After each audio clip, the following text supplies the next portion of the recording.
take our first call. Let's talk to Gregory from somewhere in Southern California. Gregory, did you have a story to tell or a question to ask? Okay. Thanks for taking my call. My case took place in 1990. I'm 73 years old now, but I was a police officer at the time, and I was separated from her and my wife for about a year when I was served with a restraining order at work that indicated, I didn't pay attention to it at first, but I read it in detail later that day, and I was being accused of raping my daughter.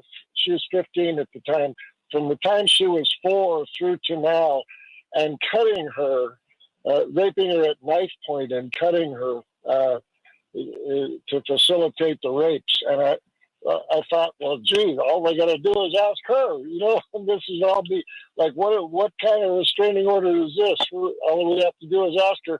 And come to find out, the accusation was coming from her. And later on, she recanted the whole thing, but it took about 7 years.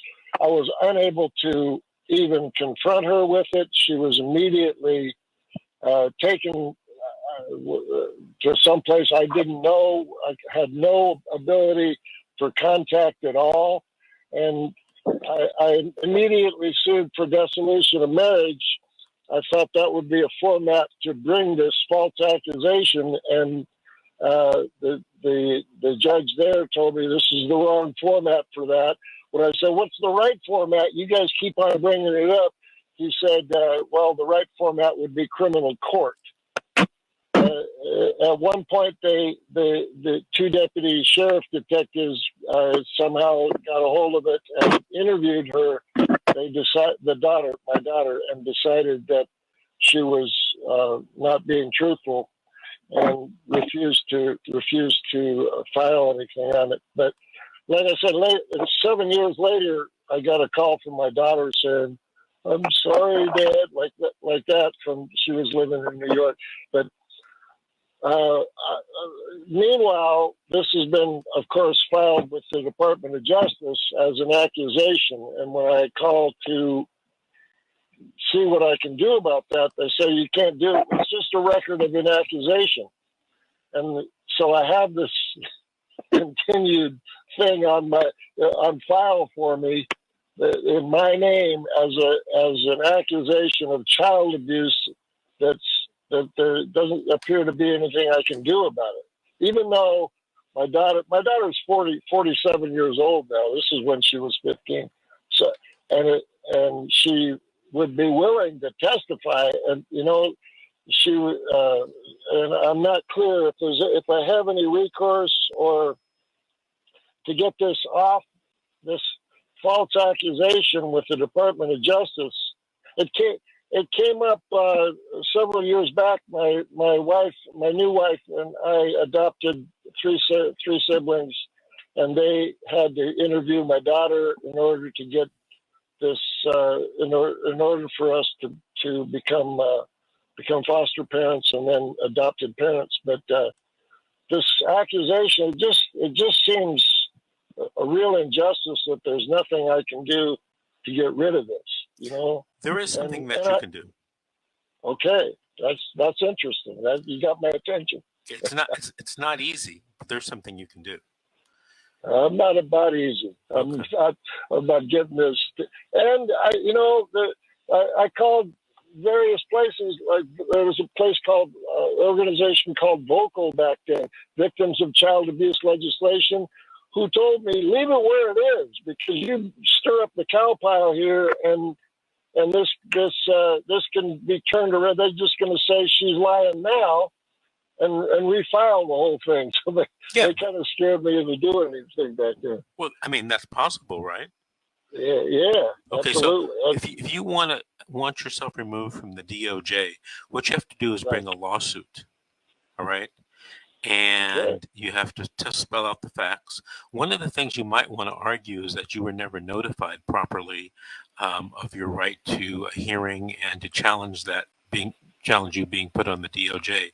I know, a few decades ago, the social workers were never following the constitutional procedure for notice, and a lot of people got themselves removed from the DOJ list for child abuse index just based upon the notice alone. So what I would do if I were you, I would contact an attorney and weigh out the work and the cost and to see if it's going to be worthwhile for you. Right. Okay. Vince, that's the first time I've ever heard somebody talk about that. That is really amazing information. Yeah, what got me is during this whole thing, I was so adamant about you're ruining my daughter by believing her. It was like everybody's believing this big lie, which is more of a violation to her than anything else. She's dealing with big people here, and she's fooling, she's hoodwinking you people, and that's going to ruin her. Like everyone believes it, because why would she be lying? That kind of thing. And everybody looked at me like I was a deviant. And when I was coming out of dissolution of marriage court, it was terrible. Right. It was so overwhelming. It really overwhelmed me. I know from experience exactly how you feel right now. I have 3 children. My oldest is 7, and I'm dealing with a very bad custody case with my ex, and he has coached my children into saying that I sexually assaulted all 3 of them. And immediately, everyone believes it. Immediately, everybody believes all contact with my kids.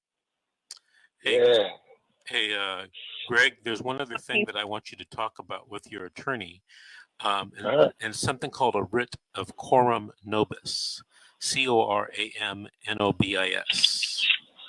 All right, and it's basically spell that one more time. Writ, WRIT, of coram, CORAM, nobis, NOBIS. And NOBIS. NOB, B as in boy, IS. BIS. I got you.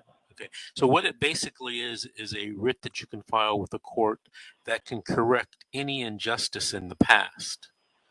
Right.